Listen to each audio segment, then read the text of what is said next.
We at LRS appreciate you being you, which is yun naman ang ini-aim talaga natin dito sa, virtual chikahan natin is to get to know you better. Hindi lang naman siya something na because we want to do content, diba?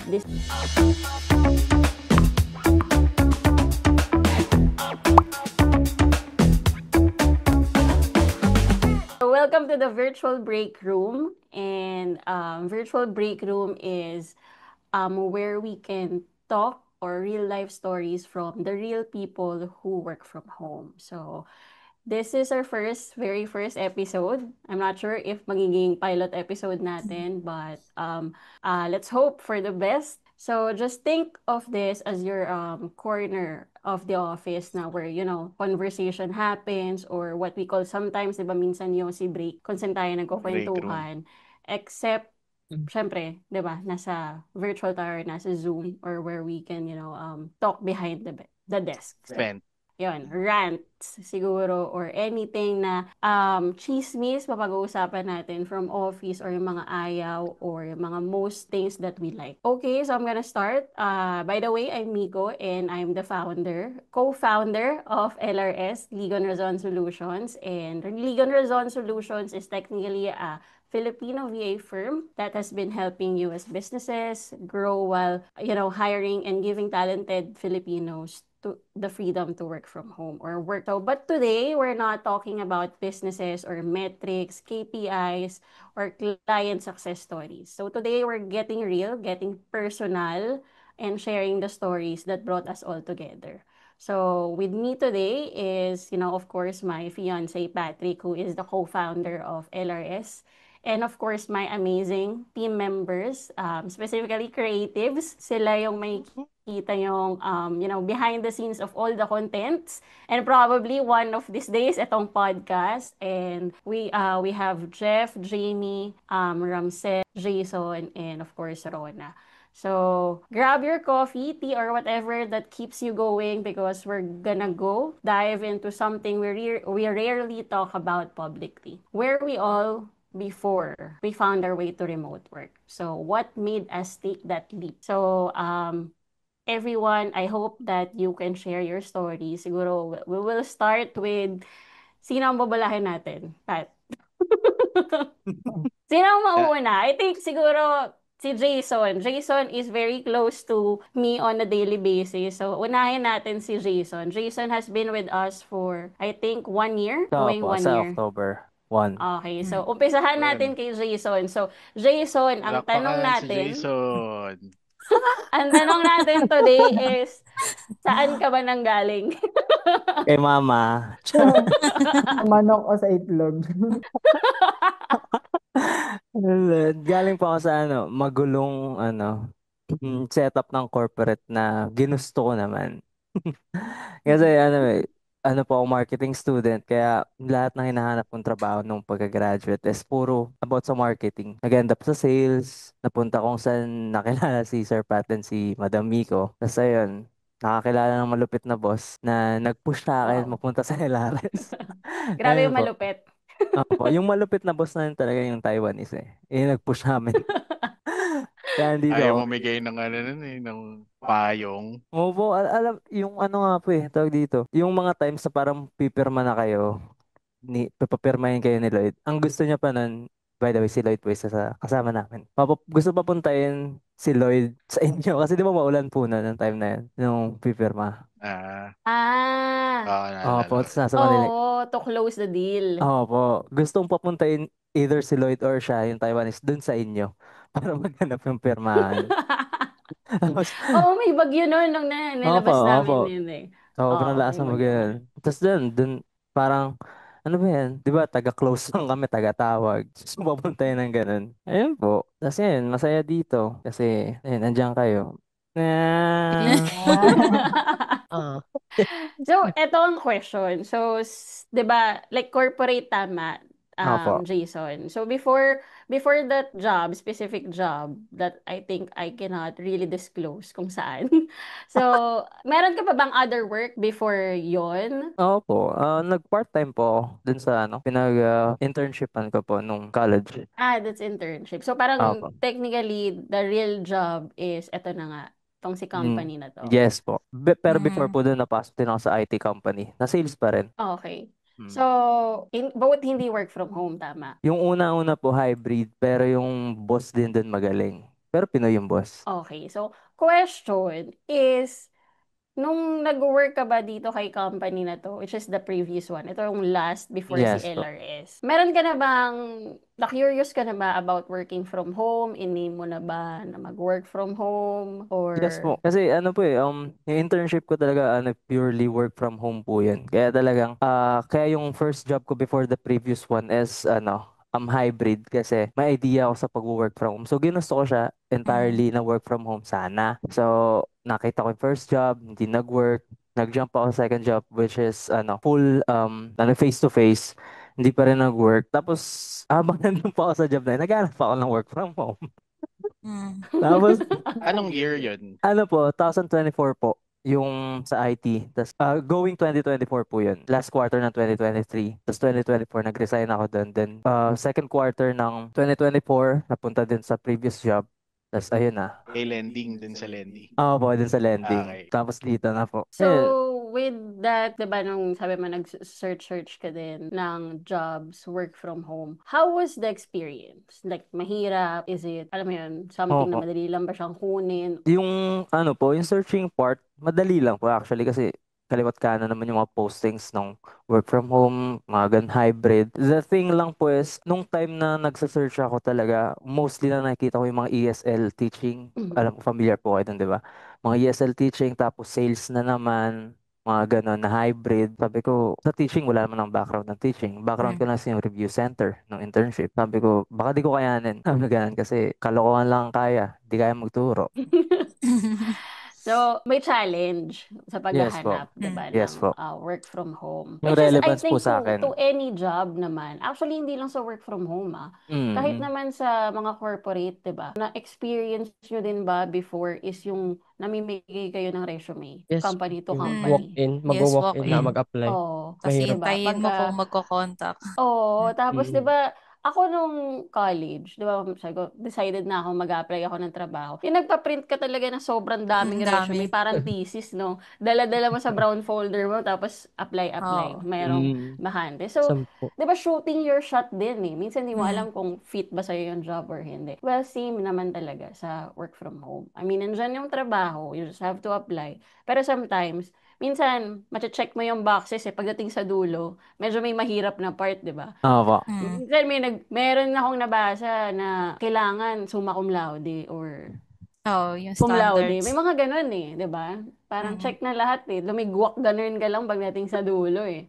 May So, ganun experience po kayo sa yung sa mga agency sa Cubao, kung familiar po kayo doon. Marami doon eh. Nung senior high ako, nagpasa ako sa mga agency doon, tapos muntik pa kami ma-scam. Tapos sabi sa Mm. DQ daw, hindi, ayun. So There. pinunta oh, namin yung alam ko branch yun, na yung 'di ba nirefer sa may kami. tulay. Kasi nag-work ako doon eh. Yung mga scammer. Opo. Nang scam po kayo. Mm. Yung namimigay ng flyers. Opo, yung mga lalakad-lakad. Oo, Headhunters. nag-headhunt. Okay, Yan. so yun. So imagine, 'di ba? Like si Jason, meron ang dami niya rin palang challenges, or maybe I don't know if he hates the previous job because kaharap niya ako today, but of course, may challenges. That's the bottom line is, 'di ba? We all hope for something na parang meron pang mas better dito, 'di ba? I Mm. don't know if nandun na kayo sa position ngayon of I think ito na ba yun, 'di ba? Meron ganun eh. But let's see with the next person, 'di ba? Kung ano naman yung naging challenges and kung saan siya nanggaling. So, I think the next one would be Jamie, ready ka na ba? Oh. Go, Jamie. So, Si Jamie, Ma'am. ikaw, my question is, Ano ba? saan ka nanggaling? I know na-interview kita personally, but I want to hear, the detailed one. Kasi maybe you lied on your resume. Diba? Pero ganun eh. Hindi po. Ano yung wala sa resume? Oh. Diba? Yung What's hidden your talent mo. story more than the resume? Actually, ako po, I only had one job prior to LRS. So, I came from a learning center dito po sa Cabanatuan. And to be honest, the experience there was not good talaga. And then, syempre pag medyo toxic na yung environment, syempre face-to-face pa siya. So, medyo hindi ko siya tinagalan. Primarily because of the boss, not because of my coworkers. So, more on sa boss kasi parang palagi kang napagdidiskitahan, ganyan. So, my workmates also noticed that. So, sinasabi nila na ba't palagi ka na lang napapansin, ganyan. So, sa akin, tinagalan ko Crush pa ka na. siya. Ano na po sila, thunders na. Hindi pala micromanaging, crush Actually, pala. mag-asawa din po sila dun sa learning center na palaging nakamonitor. Personally po ako, as a person, hindi talaga ako sanay nang minomonitor ako palagi. Parang I feel like hindi ko nabibigay yung best ko every time na conscious akong nag-work. So that's why masasabi ko na fit ako in this kind of work. Kasi nung nandun po ako sa learning center na yun, I feel like feeling ko hindi ko nabibigay yung best ko every time I'm in front of my students kasi nga po, my boss was always there, and at the same time, parang palagi ka nilang didiktahan na mali yan, mali ganito, na parang to the point na you will feel like wala kang nagawang tama. Parang ganun. Actually, after ko po umalis, yung mga iba rin po umalis na. And then, after nun parang mga 2 months, I had no job prior sa LRS. So, what I did was, ever since nag-aaral po kasi ako, nagko-commission na po ako, mga academic commission, or nag-e-edit ako ng mga posters, kung ano may po ipagawa nila ng mga clients. So, kinontinue ko lang po yon. Not until na andito na po ako sa LRS. And actually, being here was very unexpected. It was actually Gwen nang nag-send sa akin nung parang anong Posting. tawag doon, nung posting po nung page niya po sa Facebook. Tapos sabi ko po sa kanya, wala naman akong alam dito kasi wala naman akong experience, ganyan.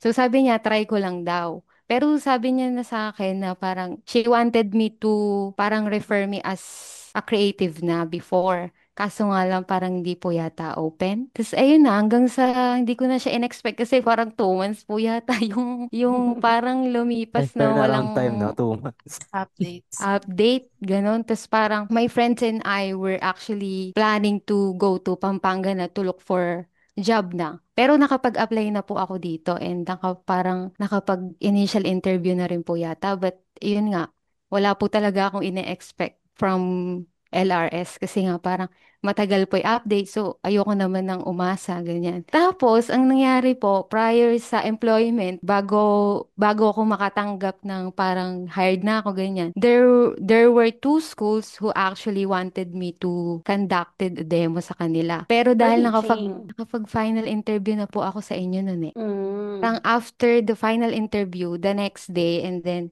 parang 2 days after din, may 2 school na nag-approach. So sabi ko, will I get this or will I take the risk of waiting dito sa LRS? Kasi nga, parang aside from the fact na work from home, mas convenient din talaga kasi grabe din yung traffic dito sa Cabanatuan. So, yung effort mo talaga to go to your work, very hassle. Eh, syempre, commuter ka lang naman. Kaya, ayun, parang hindi ko tinanggap talaga. Kahit parang yung isang school, thrice ako binigyan ng chance to actually conduct a demo. Pero, thrice ko din silang dinecline. So, kaya super happy. Tapang Medyo nahiya. kontrabida yung datingan mo Tapang dun nahiya. sa 3 beses So, mo din silang dinecline. opo, kasi po, every time na magsasabi ako ng reason sa kanila na hindi pwede, may reply sila agad na ganito, ganyan, We find ways, ditong, gano'n.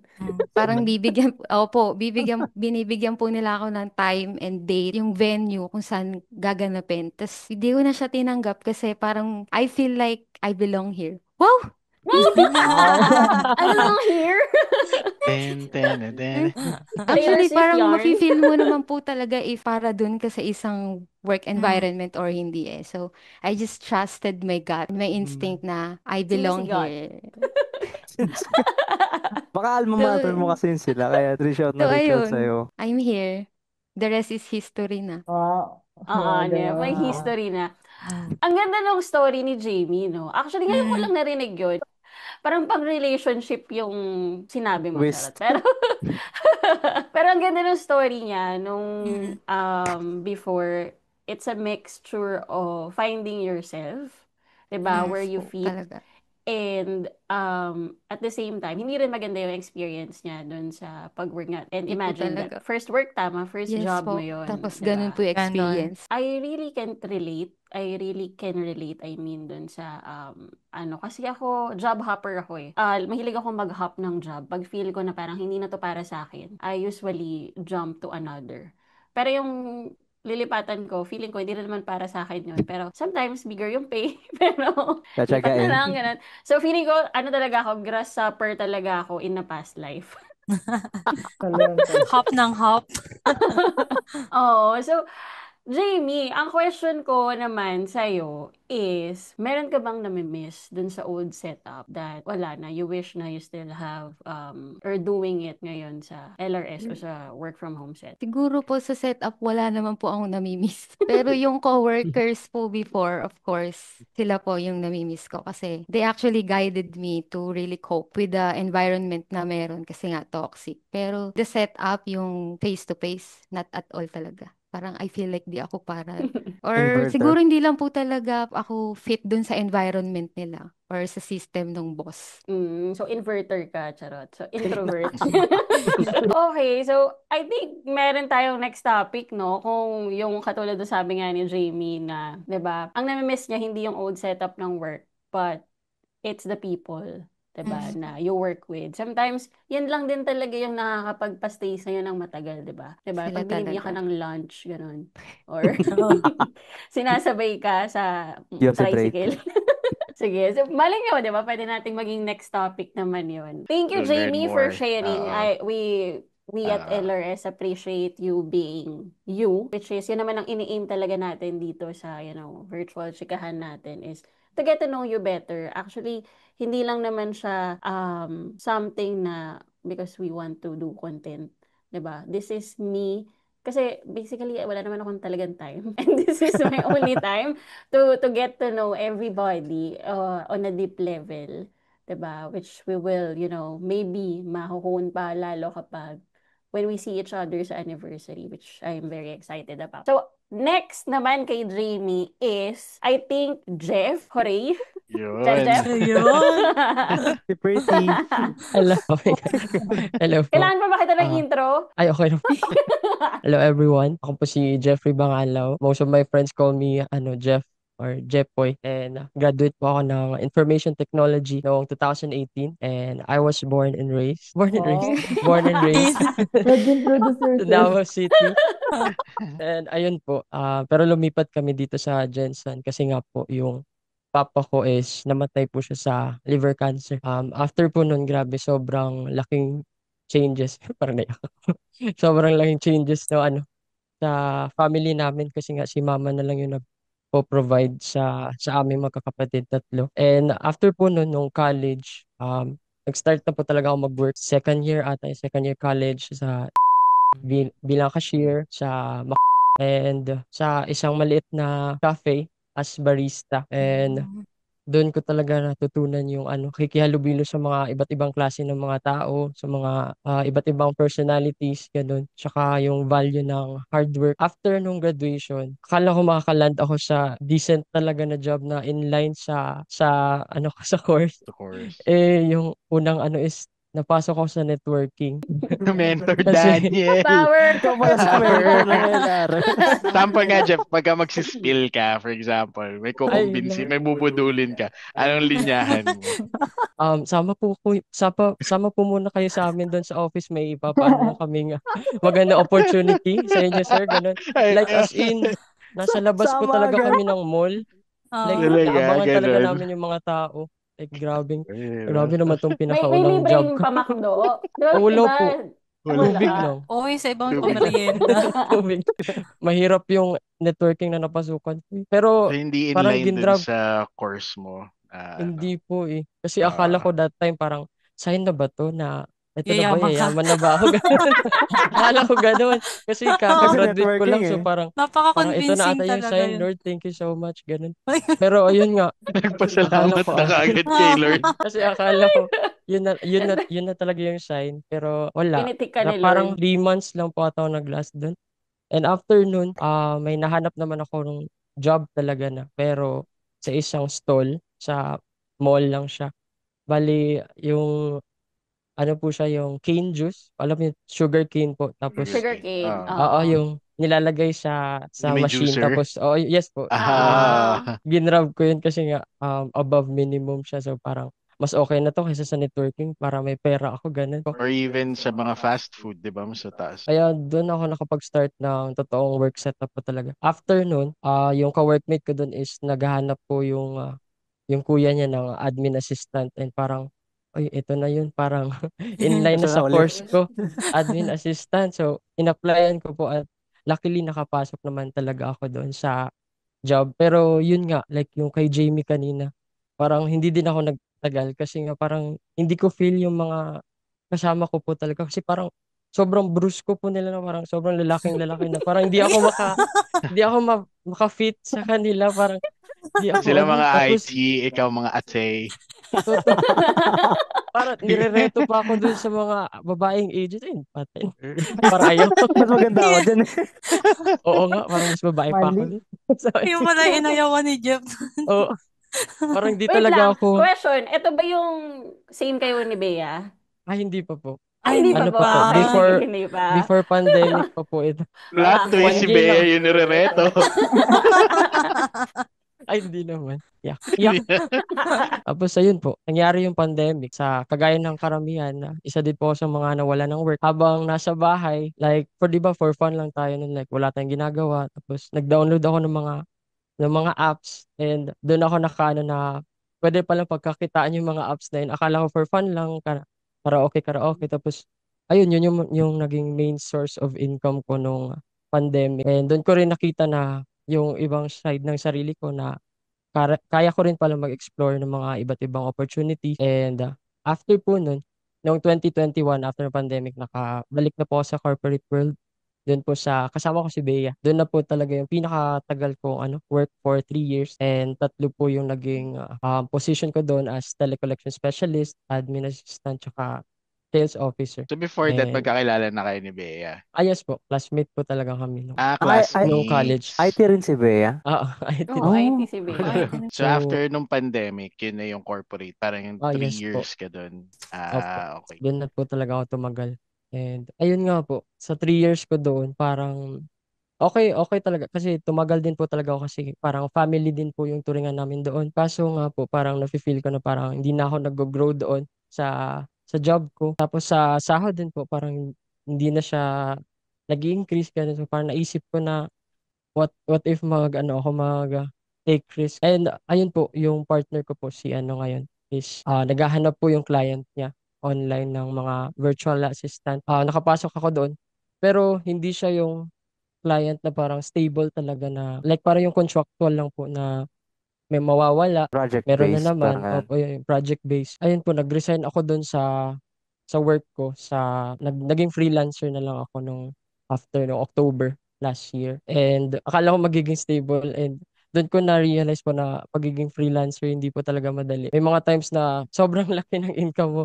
May mga times din na walang-wala talaga, like zero. Wala kang magiging income. After nun, inintroduce ni Rona sa akin si mami ko.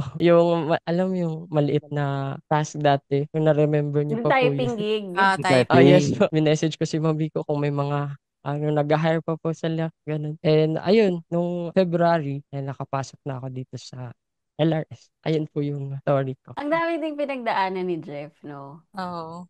Actually, sa tatlo na yan, di ba? Tatlo na yung nakapag-share. Ang layo din talaga. Ang layo talaga ng gusto nyo sa buhay. Doon sa naging work, di ba? Tapos, maybe because, di ba, well, isa lang naman din talaga ang goal natin to have a comfortable life na Yes. mag-fit din tayo. Pero, sometimes, di ba, marami rin kasi tayong category na gusto ko nito, gusto ko nito. But at the same time, minsan hindi pumapasok kung how much we're earning, 'di ba? To help Miko out, yung experience mo working remote, how was it for you? Since I think you're the first na nag-try out maging freelancer na talaga subok, di ba? From the first three na nag-share. What was the process like for you? You mentioned na ni-refer ka. Yes. Tapos, after yun doon, yung that first gig mo, ano bang nature of work mo doon? Ano lang din po, mga admin task, yung mga simple task lang. Pero you mentioned na parang may uncertainty parang hindi regular yung gig ba? Is that right? Ano lang siya project based po na 3 months lang siya and parang wala na. Hindi na kami kinuha ulit. Kaya pala when I first met or heard about, nakakala ko lang talaga kumakanta ka lang sa Facebook. May Facebook Live ka lang, kumakanta ka lang. So it's pala, parang you're in between, kumbaga in between Yes. projects. Okay. Next na ba tayo? Sino na ba next? Si Ate Rona naman. Anong kwento ng isang Rona? Mahaba-habang kwento to. Mahaba pa Yeah. ako sa atin. Kasi ako naman, nag-start na ako mag-work since college. So, talagang parang sinabi ko sa sarili ko na pag college na ako, parang ilelesen ko na yung paghingi ng pera sa parents ko kasi hindi naman kami mayaman na family and yung parents ko, they are getting older and sabi ko, gusto ko silang i-help and ako yung panganay. So, ang ginagawa ko noon is after or parang kapag mga bakasyon, nag-work ako. So, yung natatandaan ko na first job ko na vacation is sa veterinary clinic as assistant vet. So, oo, yung assistant, mapakalayo na. Ang ginagawa ko lang naman doon is like yung kapag makailangan nung vet mismo, yung mga gamot, ganyan. For the record, hindi pa naman ako nakagat ng aso or nangusa doon. So, ayun, nakaabot lang ako, then yung mga record ng mga and talagang doon mo makikita yung mga fur mom na talagang ready silang gumastos ng talagang malaking amount para doon sa mga pet nila. Talagang kapag nagkasakit, kino-confine nila, ganun, sinisies, yung mga chihuahua, mga ganun. So, na-enjoy ko naman siya, kaya parang 2 years or parang 2 vacation ko siyang naging work. Bumabalik ako din. Pag summer? Oo, pag summer job po siya. Okay. Doon ko siya ginagawa. Kasi sobrang bait din nung boss ko doon kasi parang gusto nila akong i-help na like tuwing summer lang, hindi nila gusto na Sem kunin break, ako. ganun. Ganun, sem break. After nun, parang yung next na vacation, parang third year na ako. Ang naging problem naman yata that time is parang gusto kong ilipat ng branch which is sa Cabanatuan yata. Hindi ako ready for that na pupunta sa place na gano'n na medyo malayo. So, ang nangyari sa akin nun is naging cashier naman ako sa yun naman yung natripan ko that time. Napagtripan. Hindi talaga ako yung tao na parang pwede mo siyang i-stay na walang ginagawa. Like yun, vacation, walang gagawin. Talagang mahanap ako ng gagawin. So, yun, nag-cashier naman ako. Then, ina-offeran din naman ako na pwede akong mag-work while studying. Pero hindi ko siya kaya kasi puyat, ganon. Nag-resign din ako nung papasok na ulit sa fourth year. Then, nung fourth year naman, ang inano ko naman dito, ang sinabay ko naman is tutoring. So may nakuha akong bata, tinututor ko siya since education naman yung course ko. Although bata siya, hindi siya aligned sa akin kasi for high school yung course ko and mathematics. Ang tinuturuan ko is parang siyang preschooler, ganon, with Mandarin. So, yun yung Pero ginagawa. live to, pupunta doon sa bahay. Live siya, one-on-one Okay. session. Kapag medyo mahaba yung break, alam mo na pag college tayo, minsan yung break Ah, natin 5 hours, ah, isang oras lang tayo papasok, yung pupuntahan ko yun. So, yun yung nangyari sa akin during the college days. And then, after ng graduation, nag-apply naman ako agad as a teacher. Then, natanggap din naman ako the next school year, which is, graduate ako April, then by June, yun, may work na ako as a teacher sa isang private school. So, yun yung parang, nung time na yun, parang feel ko na, ito na to. Talagang gusto ko talaga yung ginagawa ko na. Ito na talaga yung parang magiging job ko. Parang nabuo na sa mind ko na, I will take licensure, then punta ako sa government, ganon. Not until yung boyfriend ko is, yung sister niya kasi nasa abroad. Then, nagsabi siya doon sa boyfriend ko na may hiring. So, ang plan is siya lang. So, edi nag-ayos na siya ng papel, ganyan. Then, biglang nagsabi na kailangan pa daw ng isa. So, sinabi sa akin ng boyfriend ko na kailangan pa. Sabi ko, ayoko. Kasi parang ako, parang kontento na ako na teacher na ako, Ah, ganyan. Ito na yung gusto kong path, too ganyan. much too soon, kumbaga.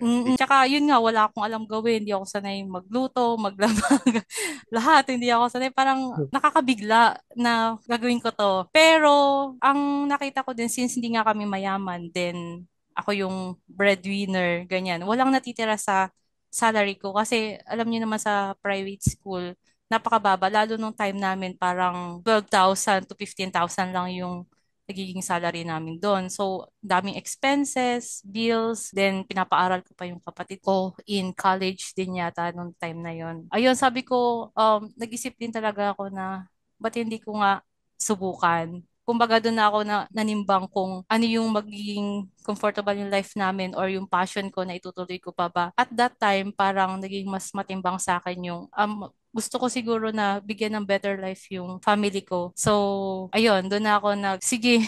Although parang hindi ako decided din talaga, pero Mm. yung boyfriend ko kasi, wala na, inaayos niya na yung passport ko, ganyan. Pero sa akin, parang hindi pa siya real. Not until na flight na pala na, hala, eto na pala yun Alis na po. Pero na, oh, teacher din yung in-applyan niya. ay hindi po. Kaya medyo Iba. hesitant din ako Okay. na parang alam ko ba yung gagawin ko. Admin assistant po ako doon sa pupuntahan ko and ano siya, government hospital. So, andun yung takot sa akin na hahawak ba ako ng patay o ito ang patay. Ganon. Kasi takot ako Kaya sa agad. Oo, ganon.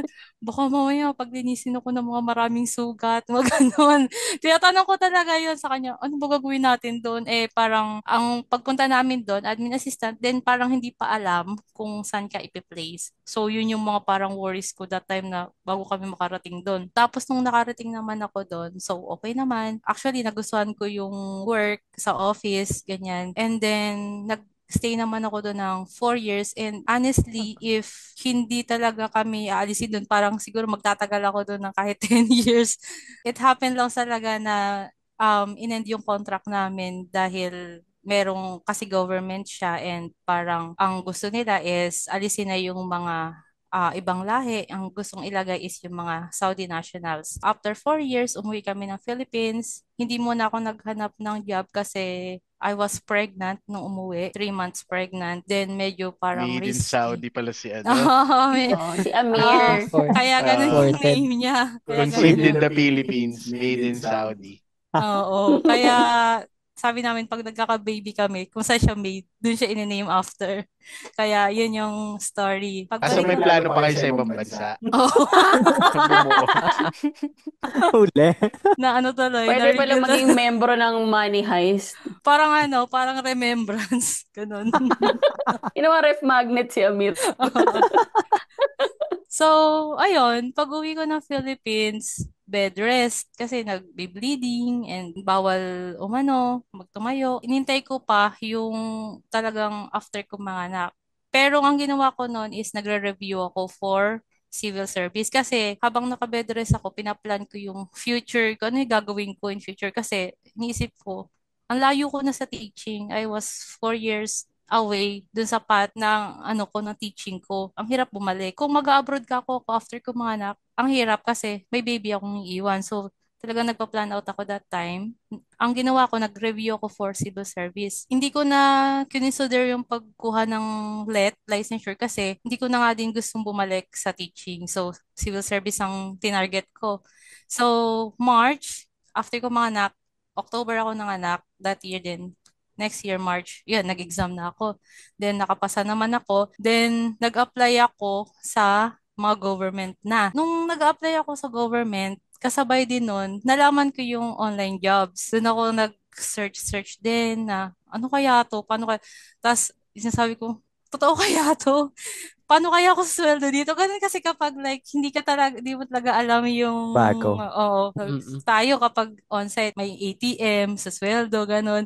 Inisip ko, paano kaya pinapasweldo tong mga to? Totoo kaya tong mga ganyan? So, ayun. Ang ano ko nun is parang hindi muna ako ano kasi parang baka ma-scam lang ako. Nakapasok din ako ng work sa isang clinic. Di ko alam kung hindi ko nga rin alam kung pwedeng sabihin as clerk. So, nung time na yon parang hindi ko gusto kasi masyadong maliit din yung salary. Tsaka yung schedule like imo morning, sobrang aga. Tapos, ang talagang yung workload is parang hindi worth it yung sinasweldo mo. So, nung ano naman, nung habang nag-work ako doon, pag break time, naghahanap na din ako ng online jobs. Parang gusto ko na siyang i-pursue. So, nung ano naman, nakuha ko naman yung first virtual assistant or parang work from home client ko, which is ka-work ko nga si Miko, yun nga yung sa UK, okay naman siya sa una. Sa Pero una. sa akin, ano siya, parang ang feeling ko noon, super blessed ko na kasi at that rate na medyo talagang ginarap ko na siya kasi coming from nag-work ako as clerk na medyo mababa, medyo mataas na talaga siya yung offer. So talagang ginarap ko na siya para din makaalis na rin ako doon sa pagiging clerk na on-site na pinag-workan ko, ditinay ko na siya. Then tsaka naman nag-contact yung government agency na in-applyan ko. Nagsabay na siya. So, edi Nagpanic na. inisip ko, oo, sabi ko, Ang parang haba ng hair. o, nung time na yun, parang pangarap ko din. Government, syempre, inisip natin, stable, ganyan. So, Fun projects, ganun. oh, gano'n, walang Sakto pasok. taga Kickback, Bulacan ganun. yan. Umuulan, walang pasok, mga ganon. Sige nga kako, try ko nga kako, subukan ko. So, sa ano yun, sa so, tinry ko siya as admin assistant din. Pero, natry ko na rin kasi yung work from home ng ilang months. So, nung time na yon parang hindi na ako na-worth itan dun sa kahit government siya. Kasi, in terms of sa oras, kasi maaga. Tapos, minsan talaga mag-extend ka ng sobrang haba. Tapos, yung salary is mas mataas pa din yung sa work from home. Sabi ko parang hindi tama. Ito, parang bakit ko papahirapan yung sarili ko if like meron naman palang iba. Parang hindi naman pala yung working in government. Kung for me lang, hindi naman pala ito yung parang pinakang okay or parang pinakamagandang job sa lahat. Stable lang siya pero kung sa akin, kung titimbangin ko, okay pa din yung sa work from home since meron nga din akong anak. Convenience. Meron din akong anak. Yung sa time, then yung medyo higher nga yung pay. So, Pero nag-resign syempre, the ako. benefits Oo, ng... so the benefits naman din nung kabila. Kaya lang, yung growth din, kasi nakita ko din yung path nung position, which Mhm. is medyo hindi ka din talaga aangat ng ganun kaangat in a long run. So, yun din yung mga tinake into considerations ko that time. Then, after 2 weeks, nag-resign din ako doon sa government job. Then, pinili ko na lang yung work from home. Then, wala pa namang 1 year. Natapos din naman yung client namin doon sa work from home na yun na taga UK. Then, nakakuha din ako ng project-based, yung kasama ko si Jeff. Yun, yung project-based na yun, medyo malaki talaga siya in weekly. Like, yung Iba't iba. salary mo sa Iba't iba. government in monthly, mapipay mo siya in weekly talaga doon sa project-based na nakuha namin. Pero, yun nga, yung feeling na hindi siya talaga stable and parang hindi siya safe. Kasi parang may mga red flags siya or something na parang anytime mawawalan ka ng job, ganun, ganun yung fear. Tapos, yun nga, by October, luckily, kinuha naman kami ng LRS, kami ni Ate Mona, na dating co-work ni Miko. Then, hanggang ngayon, nandito man lang kami. Tawag ko nga sa inyo ng Powerpuff Girls. Oh. Powerpuff Ayun yung mga pinagdaanan ko, napakahaba at iba-iba. Grabe, ang dami. Ako kasi parang sa akin, parang hindi na sa akin mahalaga yung path. Ang parang focus ko ngayon is kung ano yung magiging better yung future ko ng anak ko. Parang doon ako mas nag-aano na ngayon. Nag-worry din ako na nasang path ba ako? Parang yung iba may career talaga sila ng matatawag na. Like they are teacher talaga, 'di ba? Yun yung career nila. Ako parang minsan ako question ko yun sa self ko na ano ba yung ano ba yung career ko? Tama ba Ganon. to ulit? Oo, ganon. Ganon yung mga na Tumali, ano. tumali. Ganun. So, ayun, thanks God, hanggang ngayon naman, hindi tayo pinapabayaan. Sa ilang taon na si Amir? Oh, Magti-3 only ngayong 3 sa October 3. October. So all in a span of less than 3 years, di ba? Simula nung pag-uwi mo from Mm-mm. abroad. Roller coaster. Sad. Dami din talagang challenges. Pero ang dami nating na-learn from Rona, no? Mm. Kasi katulad ng sa kanya, up and down eh. Up and down Mm. yung naging, kasi nakapag-abroad. Ang sabi niya, if I remember correctly, ang sabi niya kanina, ang gusto niya talaga makapasok sa government. Which she Oo. did, Oo. diba? Minsan, nandun talaga yung question nandun talaga yung lagi natin sinasabi, be careful what you wish for, no? Mm. Minsan, mag-wish ka, pagdating mo doon, ay parang Binigay mali. sa'yo. Oo.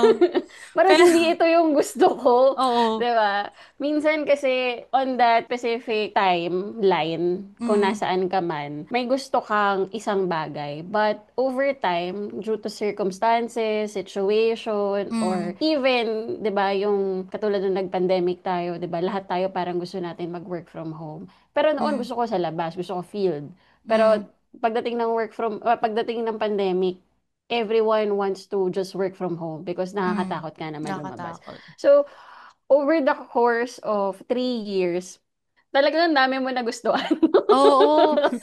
Oo. Kasi sa akin parang ahead ako mag-think like yung future.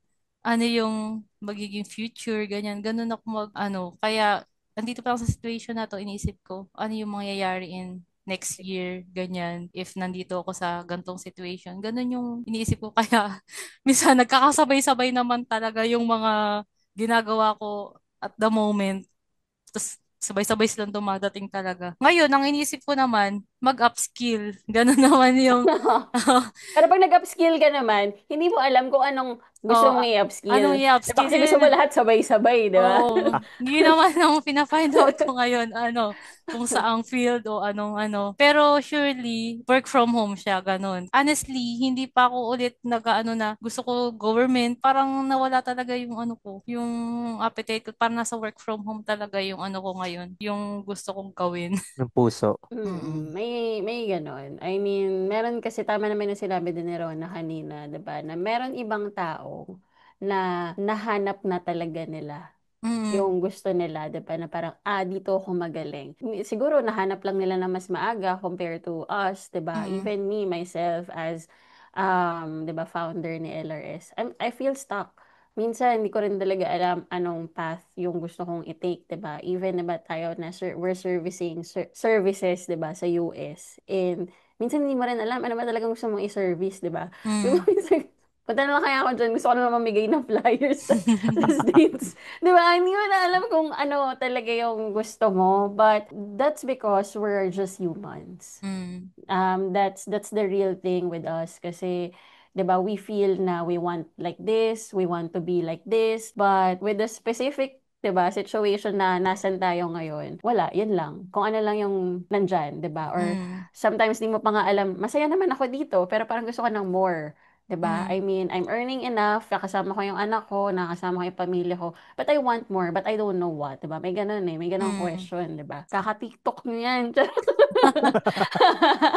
Pero Mm. inspiring, very inspiring yung story ni Rona kasi Oh. actually narinig ko yung some of it na kwento nung we were still working together dun sa other client nga na yun. I've heard a lot of things din kay Jeff before si Jeff naging LRS. But just to take note, si Rona is 3 beses nag-resign sa LRS. So Baka alam mo, Sinabi nga yung po niya sa alam mo na amin. yung reason kung bakit talaga yun ganyan. yung mga time na siguro nag-iisip ako. Ano ba yung gusto ko, ganun. Oo, may ganun Pero 'di ba, Mm. ako, I'm not sure if nag-add ako dun sa decision making ni Rona. But sometimes you just need one person to pull you, 'di ba, from Mm. being stuck or from being, 'di ba, or thinking complicated. So lagi ko Mm. sinasabi sa kanya na, hindi, magstay ka muna, give it one more day, one more week, Ah, 'di ba? And then actually, decide. malaki Tapos, yung pag nag-decide na naman siya, mag-resign na lang talaga ako. actually, dahil kay Miko, kaya ako nakapag-decide na mag-resign din doon sa government. Siya yung parang nag-enlighten sa akin na ano ba yung dapat kong piliin that time. Kaya ako nakapag-decide na i-let go yung May sa mga questions government. kami noon dati. Saan ba tayo nag-usap? What's up, 'di ba? What's So, what's up? up? Kasi, Tinatanong ko siya, pag ba ka doon sa isang work na yun, ano ba yung sa tingin mong magiging pros or ano yung magiging Mm. cons, ganon. Sabi nga, pros, syempre maganda yung benefits. But at the same Mm. time, wala siyang pag-iwanan kay Amir. Amir Mm. that time was only 1 and a Oo, half. baby pa talaga Baby siya baby that pa time. talaga si Amir. Tapos, Ang hirap nun kasi time in namin doon sa isa naming client 4 p.m. 4 Tapos p.m. i-hold kami doon sa Mga hanggang 5 to DepEd 6, hanggang no? 5 kasi meeting 5 to 6. Talaga nagra-rush ako noon pa uwi. Tapos ako, tapos Tapos natsyempohan mo pa brigada eskwela, tama ba? oo, may mga ganong ano pa talagang ang hirap talagang ayoko na talaga to. Parang ganun. Tapos ang pinaka-worst na nangyari sa akin noon is meeting si Amir nilalagnat, di ako makauwi. Tapos yung isang job nga na yan, naghihintay pa. Talagang yung kinabukasan, talagang nagpasa na ako ng papel. Kasi paano if like kailangan ko talagang umuwi tapos hindi ganun yung situation, di ba? Namili na talaga ako that day. Doon na yung maling-mali na talaga. Pero sometimes, I'm not sure, di ba? Hindi naman ako like religiously but Mm. sometimes it's, pag si God ang gumawa ng way, siya Mm. talaga makakasagot nung may mga signs, di ba, na parang, paano pag ganito, di ba? Mm. Imposible naman hindi magkasakit ulit, di ba? Knock on wood, wag naman. Di ba, Mm. magkasakit ulit? Or mapunta ka dun sa situation na yun ulit, di ba? Di ba? So, minsan kailangan mo din i-think, ano ba yung perfect fit for the long term, di ba? Minsan Mm. kasi mas mataas, pero, I mean, talagang hulas-hulas ka naman. Talagang siya, Mm. pagdadating siya, wait lang ah. Siguro Oo. papalit lang ng damit, tapos diretso na sa trabaho. Ang hirap pa dun sa, di ba, sa dati ng client kasi parang anytime pwede siyang mag-meeting, mag-call, Mm, ganon. Tatawagin kayo talaga anytime, kahit kakapasok lang. Ganon sila kasi dati. totoo. So, very inspiring and thank you for sharing, Rona. Nandito na tayo sa last, siguro, sharer natin, which is Ramsel. Ramsel is very, very new sa LRS, same with Jamie. So, Ramsel, baka naman pwede magpailaw dyan. Ah, Sa wait lang, ito lang po talaga yung ilaw namin. Hindi ko po Todo alam na kung yung ilaw bakit. mo, flashlight. Opo. Kailangan. Todo na po ito eh. Good evening po sa inyo lahat. Ako po si Ramsel. You can call me Choi or Ram po. And so ako po yung dalawa po kami ni Jamie. Kasabay ko po si Jamie na pinakabago po dito sa LRS. So, makakwento ko lang po sa inyo, masishare ko lang po, about sa life experiences po. Kasi po, ako po talaga, lola's boy po talaga ako. Kaya makikita niyo po sa Facebook ngayon, ayun po talaga yung parang inedit ko na para po magkasama kami sa picture, gano'n. Nung college po, nagkaroon po ako ng dilemma between interest po ba o practicality pagdating po sa pagpipili po ng pagdating po sa decision making. Like for example po, like, kino-consider ko po yung choices na ganito, like, ano ba siya, tama ba siya gawin, magbe-benefit po ba talaga ako ng goods or hindi po. So, ayun po, I'm talking about my course po. So, kasi graduate po ako ng education, ayan, Nigerian field. So, katulad ni Jamie, yung sa experiences ko po dun sa teaching po, actually po, share ko lang po, ito po yung first job ko. Like, ito lang po talaga yung pinasukan ko po talaga. Kasi po nung after ko po graduate, syempre po, nag-open po ng mga opportunity yung mga, ano po, iba pong nag-refer sa akin sa work, ganyan. Tapos nag-apply din po ako ng BPO. Tapos nahirapan po kung ano po yung pipiliin ko kasi po hindi ko po alam yung process kasi hindi pa po ako aware sa life po ng worker po talaga kasi po sabi ko nga po ito lang po talaga yung parang pinaka first job ko po talaga pero po nung nagka-college po ako ayun po makonsider ko na pong work yung sa internship ayun po bumabiyahe po ako ng 2 to 3 hours ng madaling araw para lang po makapasok dun God. sa school po na ini-internshipan ko kasi po nandito po ako sa QC tapos yun po nandun po sa may UN sa Manila po. So, it takes 2 to 3 hours po makadating po doon. Pero pag madaling araw po, sobrang bilis lang po, mga 1 hour lang po yun. Ganyan. Pero pag nabuta ka po ng traffic, yun po, Kala ko sobrang pag 2 to tagal. 3 hours from Manila, Batangas na yun. Opo. Kasi, Layo. Ang opo, tagal. grabe po talaga siya. Yung uwian po namin nun, syempre pang umaga po ako, so mid-shift lang po yun hanggang hapon, 12, ganun po. Sobrang traffic na po yun, nakabot po ako 2, 3, ganun. Sabi ko, layo ng araw-araw ko pang binabiyahe aga. Ay, Na-realize din niya, sorry. no? Sorry po. Ayun po, parang, pero hindi po ako sumuko nun kasi syempre, if gusto naman nating isang bagay, we conquer all the challenges. So, yun po. Tapos lalo na po may inspiration tayo sa buhay. So, tapos ayun po, nakagraduate na po ako, lagpasan ko na po yung ganong kahirap na, na situation like araw-araw po, bumabiyaya ko ng sobrang layo. Tapos, draining pa po yung mga workloads po pag uwi. Ayun po, naging lesson ko po yun kung bakit po tinatamad po akong maghanap ng trabaho na on-site po talaga. Kasi po parang ano po, yung, di ba po, pagod ka na nga po sa work, pagod ka na po sa situation sa work, yan sa work mismo. Tapos uuwi ka pa po sa biyahe mo. Hindi ko po maturing na pahinga yung biyahe kasi sobrang tagal po eh. Kasi iniisip ko pa po na madami po talagang gagawin sa bahay, ganun. Tapos ayun po, so lucky po kasi ito po yung naging first job ko. Kasi po, nung after po nung internship ko, naisip ko po na maluwag na po yung schedule namin. Like, magpapasa na lang po kami ng mga output, ay ng mga requirements po for graduation. And then, tinatapos na lang po namin yung thesis namin. So, after po matapos yung thesis namin, nag-apply po ako dito sa LRS sa tulong po ni Kay Ison. Kaya nakita ko lang po yung posting na gano'n, tapos tinanong ko po siya kung open po to. Meron naman po mga school po na, katulad ni Jamie po, meron po mga school parang hinihikayat po ako na mag-apply din sa kanila. Pero po kasi iniisip ko po yung pagod. Ayun lang po yung lagi ko iniisip. Pagod. Pagod. Ramdam ko yun, May Ramdam Ramsel, na ramdam mo yung May pagod. feelings yung Ramdam ko pagod. yun. Andun pa Opo. rin yung pagod eh. Pagod. Pagod, lagi na lang, araw-araw.